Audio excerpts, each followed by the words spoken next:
George Kilpatrick, new inspiration for the nation, celebrating the positive achievements of African Americans from all walks of life. And also, we celebrate people that we feel good about. And we're glad that you could join us on the program today. Well, today we're going to talk about funerals and fried chicken. What does that mean? Well, you know, if you've ever been to a funeral, and in our tradition, there's a repast, if you will, and more than likely, there's going to be some fried chicken, some macaroni and cheese, and something else. Well, obviously, consistent eating like that is not necessarily the best thing for us. And so Dr. Ed James is someone who understands that. He struggled with obesity himself. He was pre-diabetic, but he learned how to overcome his food addiction, and he's here to help you and I too. We welcome Dr. Ed James to New Inspiration for the Nation, and he's going to help us deal with some of those things based on his own experience that will help us to live a better life where we can be healed and we can be free. Dr. Ed James, welcome to the program. Thank you, George. It's a pleasure to be here with you. So glad that you could join us on the program. And certainly, first of all, let's talk about food addiction. How did you know, and when did you realize that you were addicted to food? Well, I really didn't know about food addiction until I started to do my own research and read books, and I started to understand that as human beings, we are wired to try to take in as many calories as possible, whether they be through fat, sugar, or whatever. And that's the way it's been for thousands and thousands of years. It's the way that we've developed. But the problem is, that in this day and age, we're not burning off those calories the way that we used to when we were out hunting animals and so forth to get our food.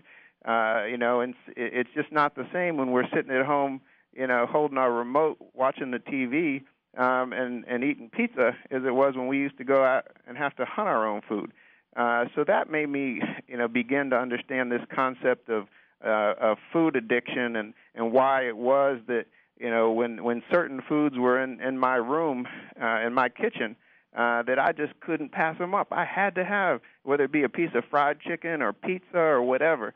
And, but the wonderful thing was that over a period of a matter of weeks, when I started to eat differently, my taste buds adjusted, and I was able to get over that feeling of food addiction. You were obese. How overweight were you? Boy, I'm 5'10", and my weight was up in that. I reached 240 pounds, and then I stopped weighing myself. So I don't know what the most I ever weighed was, but it was somewhere way up there. So I was clearly into the obese range. Whereas what my weight needs to be is if it's under, once I get up to at 5'10", if I'm 209 or higher, I'm obese. And I was way up into that obese range. And where I needed to be was down into the 180 range or so, which is, where I'm happily in that range now. So what happened? What did you do, and what was the catalyst for you to make that change? Here you are, a physician. Your expertise. You're a radiologist by training, but you were still in the medical profession. You run into people every day who have the best information, and there you are. So what did you do? Well, I went to see my doctor one day for just a regular physical exam, and my doctor told me I was pre-diabetic, and that scared the heck out of me, because I know what diabetes looks like, and I was so close to full-blown diabetes and all the bad stuff that comes with that, amputated limbs, blindness, kidney failure, and dialysis, and that was a road I didn't want to go down, so that really scared me. And then my doctor told me what I already knew, but sometimes it's different when you hear it from your doctor. He said, "You're obese, and that's a real risk factor for you dying at a young age." So those two things put together really, really concern me. I'll say really frightened me. And my doctor, fortunately, rather than recommending some kind of prescription drug, he said, "You need to be eating differently and living differently." And he suggested I read a book, which I did, which is called The China Study. And I went out and I read all the research that shows that everything that was going wrong with my diet and my lifestyle and causing my sickness was all preventable. And for me, there was a freedom in that. And that's really what prompted it for me, was being afraid of dying at a young age, leaving behind my wife and my two wonderful boys, before my time.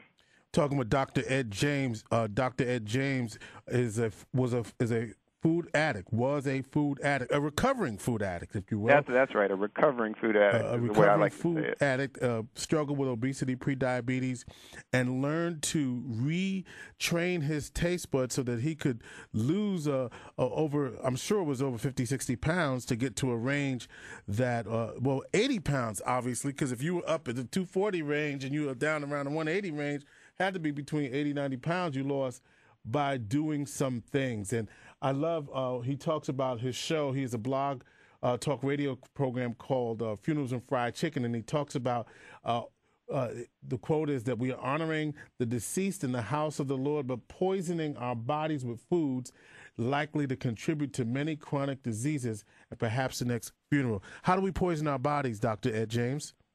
Well, the thing is, and I'd like to, is it okay if I give my website? Go ahead. DrEdJames.com? Yeah, DrEdJames.com, www.DrEdJames.com. And basically, and I'd like to, if I may, I'd like to just talk for a moment about the funerals and fried chicken that you mentioned. The reason I came up with the particular name for my radio show is because so much of what we do to poison our bodies and ultimately causes us to die prematurely is related to our culture. I remember it wasn't that long ago, within the last 2 years, I went to a funeral of a loved one, and the food served, as is typically, and like you said, in our culture, was fried chicken and macaroni and cheese, and I knew a lot of the people there. Many of them were my relatives, and I knew that they were obese, had diabetes, some had heart disease, preventable diseases. But there we were in the house of God eating food that was only going to make us sicker and make us fatter. And that really upset me because I had recently lost weight and I wanted to help others do the same. And there we were, just eating food that was going to make us, make us sicker. So that's where the idea for the show came. But the question you asked is how do we poison ourselves?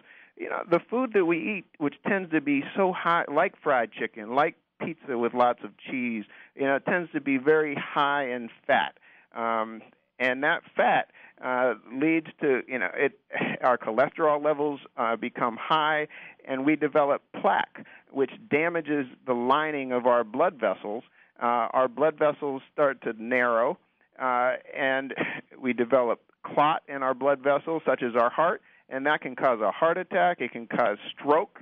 It causes all kinds of problems throughout our body, which cause us to get sick and die at a young age. And what I didn't realize was by eating and living differently, by giving up these high-fat foods, steaks, burgers, fries, pizza, and so forth, or at least reducing significantly our consumption of those foods, these diseases simply don't need to happen. And guess what? If you have heart disease or if you've already suffered a stroke, you can start to reverse the changes in your blood vessels within just a matter of weeks or months by eating and living differently. And I didn't realize that these diseases were actually reversible to such a great degree, which I think is great news for anybody, even if you've already suffered a heart attack. Well, what's interesting about this, like you said, is that a lot of times it's so difficult to change the culture, especially within our churches, for example, where cooking is sort of a pastime, and we know what we know, and to get them to think out of the box sometimes is very, very difficult. You're absolutely right. It's ingrained in our culture, but the message that I have I think it's just so important for our churches, our other organizations, social organizations, and to hear and to understand is that we have a crisis in our communities. We are dying, and which has a significant economic impact, It's a way. I mean, many of us are leaving behind our families, whether it be leaving behind a wife and young kids. I know people that have died in their 40s or 50s of heart attacks, strokes, and these diseases don't have to happen. And it's so important that our churches, that our organizations start to really rally and help. And actually take the lead, because we talk about spiritual health. And if you think about it, we really we got the mind part, right? Spiritual health, the mind part. We got the soul part, right? That's also part of, your soul. And so, but we got to get that body part. It seems to me that the most obese places, the most obese institution in our community is our church. It is a real problem. It's a real problem within our church. And some of our church. Let me just read some of our churches. And many of our churches, yeah. The culture where the food that's served is like we've been discussing, that's standard fare. No. That's standard food at our churches. And there are alternatives, right, which are much healthier for us. And so we need to start to shift. We need to start shifting right away to these healthier alternatives so that our church members, can lead longer, healthier, more productive lives. Well, a lot of them will tell you, yes, that's all right, Ed, Dr. Ed James. You might be newfangled with all the stuff that you have, but you've got a lot of people who've been around for a long, long time, and if they live to be 70, 80 years old, they're saying, now we may not know all the ailments, but they're probably saying to you, yeah, but look, I'm 70, 80 years old, eating everything that I've eaten to get to this point, and now you're asking me to change. But really it's about, this is a different time, though, and we're seeing more and more young people with diseases that we didn't see them having years ago. So I think they do need to take heed if they want to live, if they want to see their grandchildren live as long as they lived. That's right. And the other thing is, I know people that live to be in their 80s or 90s who smoke cigarettes every day. Yeah. So there are always exceptions. But the rule is that people that eat a lot of, animal-based foods, particularly red meat, a lot of fried foods, and don't eat many fruits and vegetables and so forth, tend to be obese, tend to get sick and die at a relatively young age from the diseases we've been talking about. Another disease that we don't talk about very often is being preventable is cancer.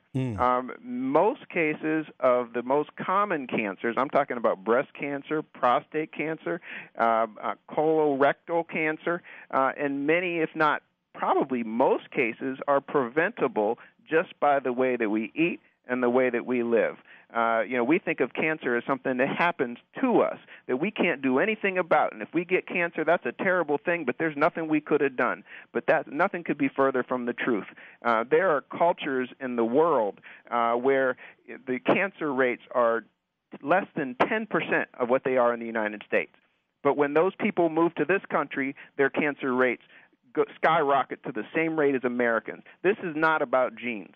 It's not genetics. It's the way that we eat. It's the food that we're putting into our mouths on a daily basis. In fact, what I tell people is, that when they talk about family history, as we often do as doctors, I say, well, these diseases that we're talking about have a lot less to do with your genes and a lot more to do with the fact that families tend to eat the same food and sit on the same couch.